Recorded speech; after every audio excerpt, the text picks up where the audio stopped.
Assalamualaikum warahmatullahi wabarakatuh. Selamat sore pendengar dimanapun Anda berada. Pesantren di radio sore ini kembali hadir untuk Anda setiap tanggal ganjil selama bulan Ramadan. Tema kali ini adalah pesantren dan kebudayaan Nusantara. Kami akan mengulas tentang pesantren, kemudian kebudayaan, modernisasi, dan pendidikan karakter berbasis kebudayaan. Bersama narasumber kita, Kiai Haji Muhammad Jadul Maula, Ketua Lembaga Seni Budaya Muslimin Indonesia atau Lesbumi PBNU. Nanti Anda bisa bergabung bersama kami, sampaikan pertanyaan Anda di 0215869000, SMS WhatsApp di 08118065543. Siaran ini juga Anda dapat simak di YouTube dan Instagram Radio El Sinta. Saya langsung sapa narasumber kami, sudah tersambung di Zoom. Ada Kiai Haji Muhammad Jadul Maula. Halo, selamat sore. Assalamualaikum Pak Kiai. Waalaikumsalam Mas Wiryo. Selamat sore, salam sejahtera untuk semuanya. Halo. Sehat selalu Pak Kiai. Ya. Baik Pak Kiai, kita membahas mengenai pesantren, kebudayaan, dan karakteristik kebudayaan Indonesia ya, dan peran pesantren. Nah, bagaimana Pak Kiai kita memahami antara kebudayaan Nusantara, kemudian dan peran pesantren dalam menjaga tradisi kebudayaan Nusantara sebagai kekayaan bangsa kita? Ya. Terima kasih ya sebelumnya Mas Wiryo, para pendengar semua yang berbahagia. Begini ya, kalau kita bicara kebudayaan Nusantara, ini hari ini kita merujuk ya banyak sekali barangkali adat istiadat ya, tradisi kuliner, ya, arsitektur, kemudian seni, ya, kesenian, banyak sekali ya ekspresi-ekspresi budaya. Dan itu sebetulnya merujuk, itu dibentuk semuanya, itu periode ya, periode formatifnya itu dibentuk era-era kerajaan-kerajaan dulu ya, era-era kesultanan dulu ya, di Aceh, ya, di Palembang, di Banjarmasin, misalnya di Sulawesi, ya, Bugis, Makassar, sampai Ternate, Maluku dan seterusnya ya, era kerajaan-kerajaan ya. Jadi era produksi kebudayaan kita dibentuk dibakukan atau kemudian mapan ya menjadi diterima masyarakat, lalu menjadi identitas, menjadi jati diri bangsa kita, itu dibentuk pada era kerajaan-kerajaan. Nah, kalau kita lihat kerajaan-kerajaan kita, kesultanan-kesultanan kita, itu pasti di dalamnya ada ulama ya, ada pesantren ya, atau bahkan bagian dari budaya bangsa kita itu menempatkan orang-orang yang ahli agama, Brahmana misalnya, itu juga di strata tinggi ya. Pada kerajaan-kerajaan era Hindu Buddha itu juga kerajaan memberikan misalnya tanah perdikan ya kepada para Brahmana ya, dengan dibiayai negara membangun candi untuk memelihara itu. Lalu mereka mengembangkan kehidupan mandiri untuk apa? Menjadi semacam laboratorium kebudayaan ya. Jadi basicnya itu spiritualitas ya, ilmu agama, spiritualitas agama, lalu di situ menjadi ekspresi budaya masyarakat di semua bidang kehidupan ya. Dan itu ini karakter bangsa kita sejak dulu. Nah, era kesultanan, era kerajaan juga sama ya. Kalau kita lihat Kesultanan Aceh ya, itu mesti ada seorang ulama yang menjadi qadhi, menjadi pemimpin keagamaan tertinggi, dan itu basicnya adalah pesantren ya. Di Aceh misalnya ada Syekh Abdul Rauf ya, Singkil ya, ada Syekh Hamzah Fansuri ya, ada Syekh Nuruddin Ar-Raniri ya. Lalu nanti di Makassar misalnya ada Syekh Yusuf ya, Makassari ya, itu orang-orang pesantren ya, jaringan pesantren ya. Di Demak ya, nanti ada Wali Songo ya, nanti sampai era ke Mataram ya, yang sekarang masih eksis peninggalannya itu Yogyakarta ya, itu peninggalan Mataram, itu adalah adat budaya tradisinya, itu akarnya pada spiritualitas agama yang dikembangkan oleh ulama-ulama pesantren ya. Bahkan sebelum era Demak, jauh sebelum Majapahit, misalnya era Kerajaan Kediri ya, Singosari gitu, Jayabaya misalnya, yang banyak meninggalkan naskah kakawin ya, naskah kakawin, kisah-kisah Baratayuda ya, Adiparwa ya, kisah-kisah Mahabharata Ramayana, itu juga di sana ada Syekh Samsudin Al-Wasil ya. Ini juga seorang ulama ya, ini jaringan ilmu-ilmu pesantren ya. Jadi erat sekali ya hubungan kebudayaan Nusantara yang hari ini mungkin ekspresi-ekspresi budayanya yang bisa kita temui ya di dalam banyak kesenian, di dalam banyak arsitektur, di banyak adat istiadat, manuskrip ya, naskah-naskah ya, bahkan kemudian siklus upacara kehidupan yang masih berlangsung di masyarakat ya, itu akarnya adalah pesantren ya, karena memang masyarakat kita sejak dulu masyarakat religius, dan karakter negara kita, ya, kerajaan kita itu spiritual. Ya. Jadi negara Indonesia hari ini itu tidak bisa disebut negara agama, ya, bukan negara agama, tapi juga bukan negara sekuler, ya, dan bukan negara bukan-bukan, ya, bukan negara bukan-bukan, tapi sebenarnya negara spiritual. Ya, nah di dalam spiritualitas inilah kemudian lintas agama, lintas etnik, ya itu bisa bertemu, ya, diolah bareng-bareng untuk apa? Untuk membangun manusianya, ya, untuk melahirkan manusia yang sempurna. Nah, manusia yang sempurna itu dibentuk melalui apa? Ya melalui pendidikan, ya, melalui ekspresi seni, ya, dididik melalui pendidikan, lembaga pendidikan pesantren, lalu melalui seni, melalui arsitektur, ya. Jadi itu bagian dari kebudayaan, itu bagian dari usaha, ya, bangsa kita sejak dulu untuk bagaimana mengembangkan kehidupan yang bermartabat, ya, kehidupan yang damai, ya. Di Jawa ada ungkapan hamemayu hayuning bawono, ya. Alam kita ini sudah indah, ya. Nusantara ini alamnya indah. Kita dianugerahi alam yang luar biasa, seimbang iklimnya, ya. Aneka ragam hayati, aneka ragam ini, ya, gunung, laut, ya. Itu semua tumbuh. Nah, alam kita sudah indah itu mesti diperindah dengan apa? Dengan manusianya, ya. Dengan perilaku manusianya yang berbudi. Ya, berbudi luhur itu hanya juga berbudaya, ya. Nah, disitulah kemudian dibangun, ya, dilahirkan kebudayaan bangsa kita untuk apa? Untuk memperindah alam yang sudah indah ini, ya. Manusia ini menjadi wakil Tuhan, ya, di muka bumi, khalifatullah. Karena itu manusia yang akan menjadi khalifatullah, wakil Tuhan itu berakhlak luhur karena apa? Alamnya sudah luhur. Kalau manusianya rusak, manusianya tidak berbudi, manusianya tidak berbudaya, ini alam yang sudah baik itu malah jadi hancur, ya. Nah, ini hari ini sudah terjadi ini, ya, budaya kita banyak terkikis, ya, banyak tergeser, banyak dibuang, dihilangkan. Kita sekarang sedang menghadapi misalnya krisis alam, ya, krisis ekologi, ya, di mana-mana ada hutan gundul, ya, bencana banjir, pemanasan global, ya, pergantian iklim, ya, yang nggak stabil dan seterusnya, itu dalam banyak hal akibat perilaku manusia yang tidak berbudaya, ya. Dulu menjaga alam, memperindah alam itu melalui kebudayaan, dan itu dijaga oleh para ulama, para brahmana, ya, para wiku, ya, melalui pesantrennya itu kemudian membangun, ya, kebudayaan itu supaya apa? Supaya hidup manusia itu betul-betul berbudi, mencerminkan, meluhurkan jiwa kemanusiaannya yang sempurna. Nah, manusia yang sempurna, manusia yang sejati, ya, di dalam dirinya itu ada cahaya Tuhan. Ya. Nah, dengan cahaya Tuhan inilah, ya, kemudian ini menjaga keselarasan dan lahirlah kebudayaan yang kita warisi hari ini, ya. Ya. Oke, Pak Kiai, bagaimana dengan karakter pendidikan pesantren, kemudian karakter pesantren dan transformasi kebudayaan? Karena kita selama ini, ya, kalau tadi Pak Kiai sempat menyinggung bagaimana sekarang tradisi kemudian sudah mulai terkikis, ya. Nah, ini kan juga problem yang sangat serius jika memandang kebudayaan adalah sebuah kekayaan yang harus kita lestarikan dan ada kaitannya dengan kearifan lokal. Selama ini masih kita pegang teguh, Pak Kiai. Nah, karakter pendidikan pesantren itu pertama, pesantren itu mewarisi asrama pada era kuno, ya. Dulu bangsa kita punya dewa guruan, ya, di gunung, ya. Lalu ilmu kabuyutan, ya, kilura segala itu. Nah, itu kemudian asrama-asrama, ya, asram-asram, ya. Nah, itu dilanjutkan oleh pesantren, ya. Lalu ilmu-ilmu tua itu yang ada di Nusantara tentang ilmu alam, ya, ilmu budaya itu juga dipertahankan, ya, dipertahankan sehingga tidak kehilangan akar tradisinya, ya. Nah, di pesantren sendiri kemudian pesantren kan juga mengembangkan ilmu-ilmu dari peradaban Islam, ya, yang berkembang di Timur Tengah, ya, di Afrika, di Asia Tengah, ya, di India, di Turki, ya, di Mesir, ya. Itu kan diolah, ya, dibawa oleh para ulama, diajarkan di sini. Nah, karakternya itu masih nyambung, ya, karena karakternya itu lengkap sempurna. Jadi di bidang akidah, di bidang syarah, tapi di bidang akhlak, tasawuf, ya.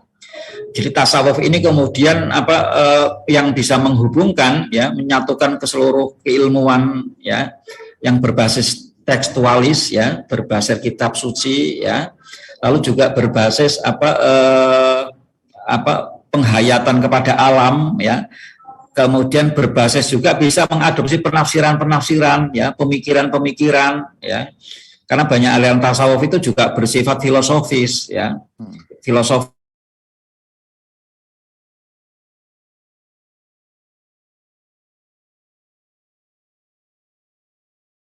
beradaptasi dengan budaya lokal, ya, budaya lokal. Jadi karakter lokalitasnya, ya, kesinambungan dengan lokalitas itu tetap dipertahankan, tapi unsur pembaharuan keagamaan, ya, melalui ilmu-ilmu itu juga dengan keilmuan yang utuh, ya, dengan paradigma itu tidak hanya dengan akal, ya, tapi juga dengan hati, ya, dan itu tidak terlepas dari teks suci, ya.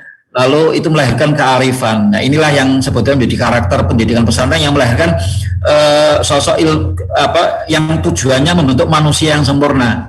Manusia yang sempurna ditandai dengan akhlaknya, ya, dengan budi pekertinya, dengan kehalusan bahasanya, dengan keindahan cara bertuturnya, ya, dengan kehalusan ekspresi seninya, ya. Jadi agama diajarkan kepada hati, ya, pada hati, lalu melalui lagu-lagu, melalui syair-syair, ya, bahkan melalui alat-alat musik, melalui rebana, ya, melalui gamelan, bahkan di Aceh itu tari saman, ya, melalui tari-tarian, ya, yang itu mendidik, ya, jadi agama mendidik manusia untuk memperhalus budinya, akhlaknya. Ya. Nah, inilah karakter pendidikan pesantren yang berakar, ya, di Nusantara itu. Oke, baik. Pak Kiai, sebelum kita lanjut, kita buka line telepon, Pak Kiai. Kita beri kesempatan pendengar untuk berinteraksi, bertanya langsung. Silakan di 0215869000 atau SMS WhatsApp di 0811806543. Anda juga bisa berkomentar di kolom YouTube ataupun di Instagram kami, ya. Sekarang kami membahas tentang pesantren dan kebudayaan Nusantara bersama Kiai Haji Muhammad Jadul Maula, Ketua Lembaga Seni Budaya Muslimin Indonesia atau Lesbumi PBNU. 0215869000. Saya sampaikan beberapa pertanyaan melalui WhatsApp, diantaranya dari Pak Yanto, tanggapannya adalah pesantren dan kebudayaan harus seiring sejalan karena itulah Indonesia. Kemudian tanggapan yang lain dari Pak Indra di Jakarta, tradisi budaya pesantren sejauh mana bisa menjaga keberlangsungan kearifan lokal yang terjadi hingga saat ini, Pak Kiai. Ya, terima kasih, ya. Ini contoh konkretnya kebudayaan pesantren itu yang juga menjadi budaya di masyarakat, misalnya selamatan, ya, kenduren, ya, atau kalau ada orang meninggal tahlilan, ya, baca doa, ya, selama 7 hari, ya.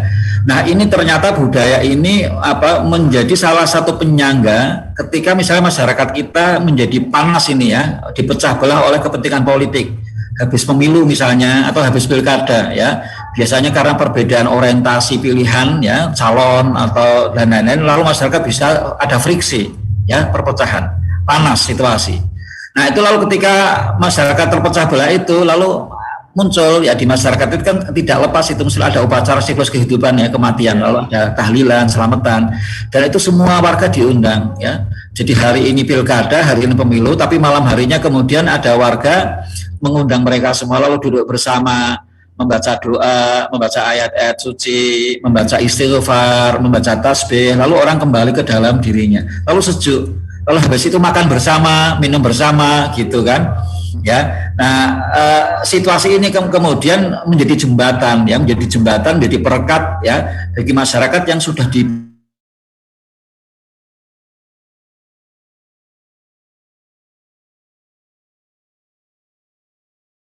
mereka disatukan di tengah-tengah masyarakat melalui upacara-upacara tradisi itu, ya, tahlilan, selamatan, kenduren. Nah, ini mendinginkan suasana, ya, dan ini yang sebenarnya menjaga kesatuan dan ikut, ya, turut menjadi berperan kuat menjaga kesatuan bangsa kita. Kerukunan guyup tadi, ya. Baik, Pak Kiai, kita sapa pendengar dulu, Pak Kiai. Okay. Ada Pak Mulyana di Bandung dan Pak Jaimin di Surabaya. Pak Mulyana, silakan Pak Mulyana.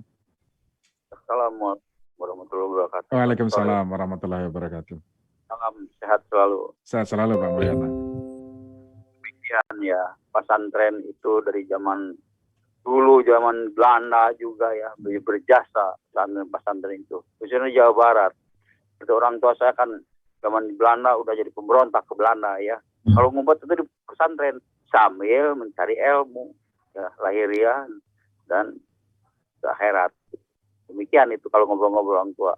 Pesantren itu biasanya bersama, makanya itu merdeka kita ini kiai bekerjasama ya dengan masyarakat, dengan TNI, bukan TNI, baru TKR, rakyat. Nah, bekerjasama kita bisa merdeka.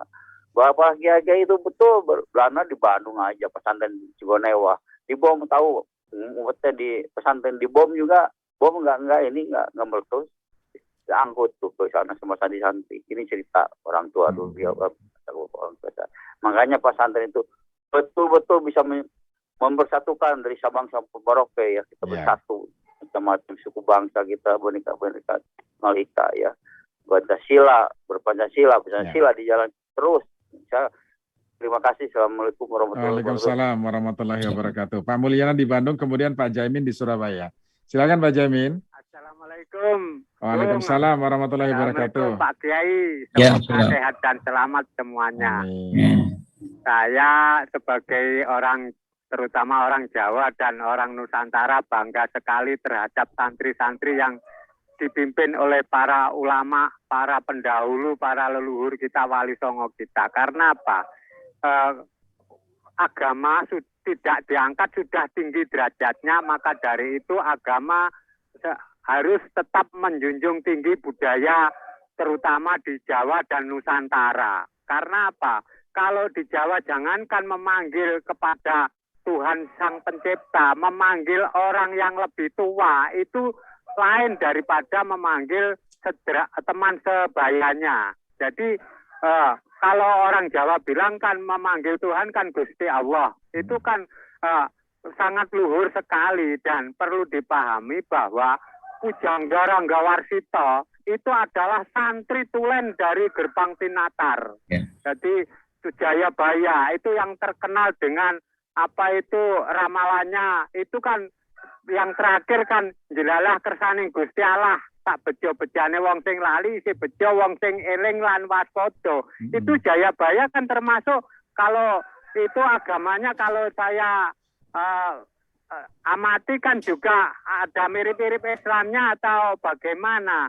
Itu supaya Indonesia terutama orang Jawa tetaplah menjunjung tinggi adalah masalah budaya, tepo swiro, adat sopan santun, itu kalau tetap dipertahankan, insya Allah suasana dingin di para santri-santri dan masyarakat. Terima kasih. Terima kasih Pak Jaimin. Waalaikumsalam warahmatullahi wabarakatuh. Kemudian Pak Handi di Pamulang, setelah ini ditanggapi. Pak Handi silakan.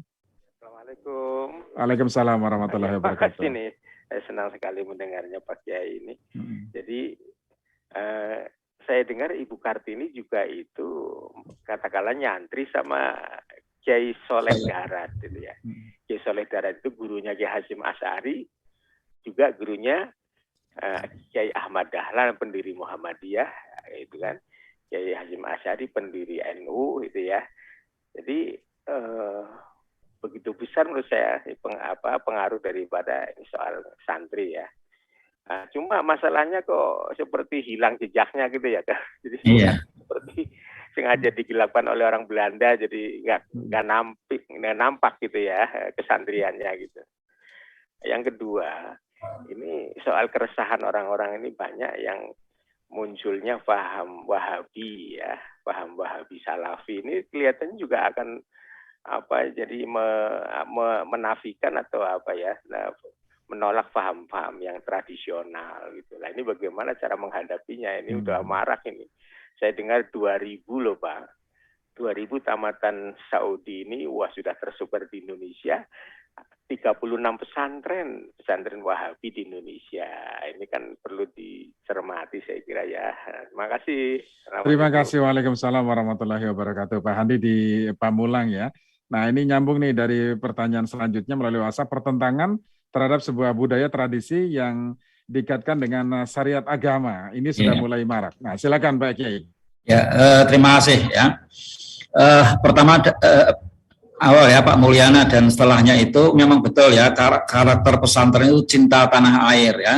Karena cinta tanah air itu bagian penting dari kebudayaan. Ya, kebudayaan itu kan usaha satu masyarakat manusia untuk mempertahankan hidup ya dan survive gitu. Nah, itu tanah air itu nyata, ya tanah itu nyata, sehingga dulu banyak ulama pesantren mempertahankan kedaulatan negara ini dengan sekuat tenaga, dengan jiwa dan raga, supaya tidak menjadi bangsa yang dijajah, ya. Dengan semua tradisinya itu sudah disebutkan, ya. Nah, memang hari ini ada problem, ya. Dulu memang salah satu basis perlawanan kuat kepada Belanda ketika kerajaan-kerajaan itu sudah dikalahkan, ya. Itu basisnya di pesantren, ya. Karena kemudian Belanda memang punya operasi khusus, ya, operasi khusus untuk memisahkan pesantren dengan masyarakatnya, dengan budaya masyarakatnya, ya. Melalui misalnya tidak diakui misalnya kitab-kitab yang dibaca di pesantren kan beraksara, ada aksara Jawa, aksara Hanacaraka, ya, aksara Arab Pegon, ya. Jadi hurufnya Arab tapi bahasanya Melayu, bahasa Jawi, bahasa Sunda, ya. Itu dulu ilmu pesantren kan ilmu kitab kuning dari bahasa Arab sama bahasa Apegon sama bahasa aksara Jawa, ya. Itu oleh Belanda tidak diakui, ya, tidak diakui. Lalu Belanda membuat sekolah dengan huruf baru, yaitu huruf Latin, ya. Lalu orang yang tidak bisa baca huruf Latin walaupun menguasai kitab-kitab di pesantren itu dianggap buta huruf. Lalu nggak punya akses, ya, tidak punya akses ke dunia sosial, ke dunia kerja, ya, dan sebagainya. Lalu dipinggirkan, ya, dipinggirkan, ya. Lalu kemudian karena sudah terpisah, lalu ada stigma, ya, dibedakan, lalu adat, ya, budaya dengan agama dipertentangkan, ya, dengan syariat Islam, ya. Lalu dianggap budaya itu peninggalan mungkin Hindu, ya, atau syirik, ya, atau bid'ah gitu, sementara syariat Islam itu dari Tuhan, lalu mau dipertentangkan, ya. Ini sebagian juga karena pengaruh Belanda tadi itu, ya, kolonial itu, ya. Nah, ini sekarang ini itu semakin berkembang, ya. Ada pertentangan di masyarakat, bahkan kemudian kelompok yang anti kebudayaan, ya, yang suka mengkafir-kafirkan, ya, membid'ah-bid'ahkan, mensesat-sesatkan orang lain, itu bahkan membuat pesantren, ya, karena mereka punya dana besar dan juga mungkin punya manajemen, ya, yang lebih rapi barangkali, ya. Terutama mereka punya kemampuan teknologi, ya, melalui media sosial itu, ya. Nah, ini yang sebetulnya sudah disadari lama, ya. Dulu para ulama-ulama untuk menangkal paham Wahabi itu sejak tahun 26 mendirikan organisasi Nahdlatul Ulama, ya, mendirikan Nahdlatul Ulama itu sejak awal memang untuk mempertahankan paham keagamaan yang sudah berakar pada budaya masyarakat Indonesia, yaitu Ahlus Sunnah wal Jamaah, seperti sudah diterapkan oleh para wali songo, oleh para ulama-ulama yang dulu membangun kerajaan-kerajaan, ya. Jadi hampir kesultanan di Nusantara, kerajaan itu pahamnya Ahlus Sunnah wal Jamaah sebagian besar, dan itu kemudian tetap dipertahankan. Sambil apa tujuannya mempertahankan paham Ahlus Sunnah wal Jamaah yang sudah menjadi budaya Nusantara itu, lalu juga dengan tujuan untuk mempertahankan, untuk memperjuangkan kemerdekaan bangsa kita, ya. Nah, itu sudah sejak dulu, ya, dan terbukti sekarang Nahdlatul Ulama menjadi salah satu kekuatan yang merupakan mayoritas, ya, di negara ini, yang menjaga keberadaan negara kita yang Republik Indonesia, ya, yang menghargai, ya, budaya kita yang majemuk, ya, Bhinneka Tunggal Ika, ya, mengokohkan Pancasila dan negara kesatuan Republik Indonesia, ya. Nah, tinggal sekarang kemudian kita mengokohkan ini untuk melawan munculnya paham-paham keagamaan baru yang merusak ini, ya, yang merusak ini. Mereka tidak paham bahwa beragama tanpa berbudaya itu bisa merusak tujuan dari agama itu sendiri, ya. Misalnya agama itu tujuannya untuk menghormati nyawa manusia, ya. Tapi ketika mereka tidak berbudaya, lalu mereka jadi ekstrim, ya, bahkan untuk membenarkan syariatnya sendiri, membenarkan keyakinannya dengan cara menyesatkan orang lain. Tidak berhenti di sini, menyebut orang lain sesat, disebut kafir, itu lalu kemudian boleh dibunuh misalnya. Dan ini paham yang berbahaya, ya. Nah, paham yang seperti ini bisa bertentangan dengan tujuan agama sendiri, ya. Ini akibat apa? Akibat beragama tidak berbudaya, ya. Oleh karena para ulama merumuskan, ya, beragama itu ya total, tapi berbudaya juga maksimal, karena budaya ini alat cara supaya tujuan dari agama tercapai, ya. Tujuan dari agama tercapai, ya, melalui ilmu pengetahuan, melalui hubungan baik dengan sesama manusia, melalui cinta tanah air dan seterusnya. Nah, itu bagian dari tujuan-tujuan keagamaan ya. Kalau negaranya ini kacau ya, jadi kalau misalnya ada paham ingin mengganti dasar Pancasila ya, ini kan akan memboncengkan, akan merusak negara. Kalau negaranya kacau, itulah jadi tidak aman ya. Kita bisa melihat Syria, kita bisa melihat Irak ya, perang, terjadi pembunuhan. Nah, kalau terjadi pembunuhan tidak aman, ini tujuan agama tidak tercapai. Karena tujuan keagamaan itu menciptakan keamanan ya. Makna dari iman itu ya aman sebetulnya, menciptakan rasa aman. Orang yang mukmin, orang yang beriman itu artinya orang yang kemudian juga bisa melindungi, bisa mengayomi, bisa menciptakan rasa aman kepada lingkungannya ya. Di dalam hadis Nabi disebutkan yang disebut orang Muslim itu yang orang yang tetangganya orang lain itu selamat ya. Islam itu artinya menyelamatkan, selamat dari ucapan-ucapannya, selamat dari tindakan perbuatannya ya. Jadi yang bisa menyelamatkan orang lain, ucapan dan tindakannya, dan lalu menjaga keamanan mereka. Ini makna-makna tujuan sejati dari Islam dan iman. Nah, ini semua nggak akan tercapai kalau tidak berbudaya ya. Karena kebudayaan itu sebetulnya cahaya ya, budi itu cahaya Tuhan di dalam diri manusia ya, yang mendidik, mendorong manusia untuk mencintai Tuhan dengan kesungguhannya, untuk mencintai sesama manusia, untuk mencintai alam semesta sebagai bagian sesama makhluk Tuhan ya. Itu cahaya Tuhan, dan kebudayaan itu lahirnya dari cahaya Tuhan yang ada di dalam manusia ini. Makanya mendayakan budi ya, membuat cahaya Tuhan yang ada di dalam diri manusia itu keluar, bercahaya ya. Dan disitulah ekspresi budaya sebenarnya ekspresi pancar dari cahaya Tuhan yang ada di dalam diri manusia. Dan itulah kemudian agama dan kebudayaan itu menjadi satu kesatuan yang erat gitu ya. Ya. Oke. Pak Kiai, satu pendengar terakhir Pak Kiai ya, ada Pak Ujang di Bandung. Nah, nanti juga ada pertanyaan yang belum terjawab, misalnya apa yang harus kita lakukan ketika pertentangan soal budaya itu dikaitkan dengan agama seperti yang terjadi akhir-akhir ini. Saya sapa dulu Pak Ujang di Bandung. Pak Ujang. Ya, selamat sore Mas Wiryo. Ya, sore Pak Ujang ya. Aku cinta pesantren dan Pak Kiai ya. Ini Pak Kiai, saya tadi mendengar Bapak Kiai bahwa yang meruntuhkan agama itu budaya. Bukankah dia ada hadis Nabi, man aqama faqad aqamaddin wa man taraka wa man tarakaddin. Siapa yang peruntukan agama itu yang tidak mendirikan salat maksudnya lah, itu tadi maksudnya saya kalau kurang tepat lah. Bukan budaya itu satu. Kedua ya, sebenarnya ya saya juga dari pesantren Pak pernah belajar. Tapi insya Allah saya pengen tahu aja kalau pesantren sekarang itu kiblatnya ke Islam Iran apa ke Islam Arab Saudi, itu aja Pak. Assalamualaikum. Waalaikumsalam warahmatullahi wabarakatuh. Pak Ujang pendengar terakhir, nanti sekaligus ditanggapi soal tadi ya, bagaimana kita harus bersikap dengan adanya pertentangan soal budaya dikaitkan dengan syariat dalam Islam. Silakan Pak Kiai. Jadi gini ya, memang kebudayaan dengan syariat itu sebetulnya saya tadi mengatakan satu kesatuan. Kenapa? Karena syariat itu dari Allah.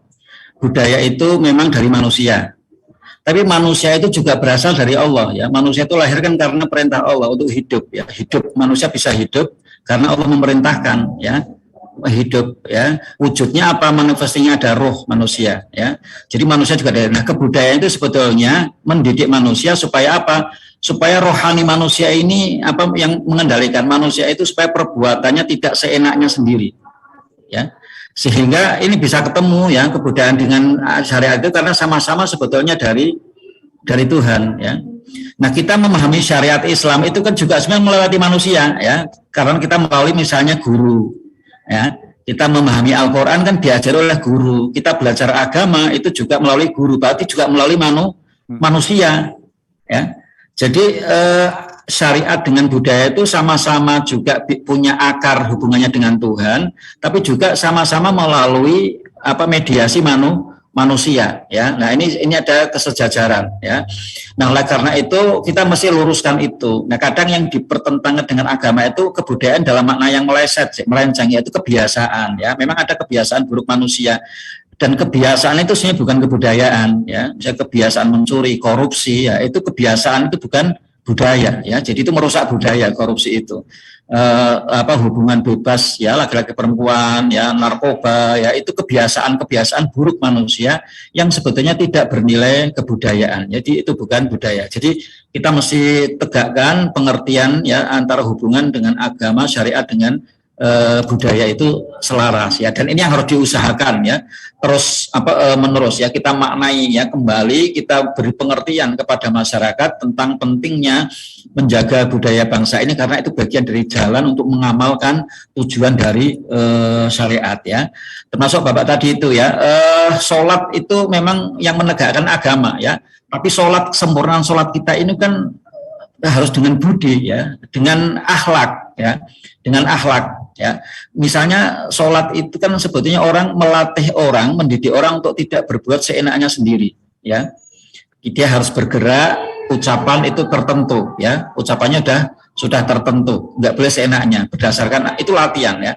nah kebudayaan itu juga sama. Ya, kebudayaan itu juga melatih manusia di dalam berbuat, berkata-kata tidak seenaknya sendiri sehingga merusak orang lain, ya. Ini sejalan, ya, sejalan.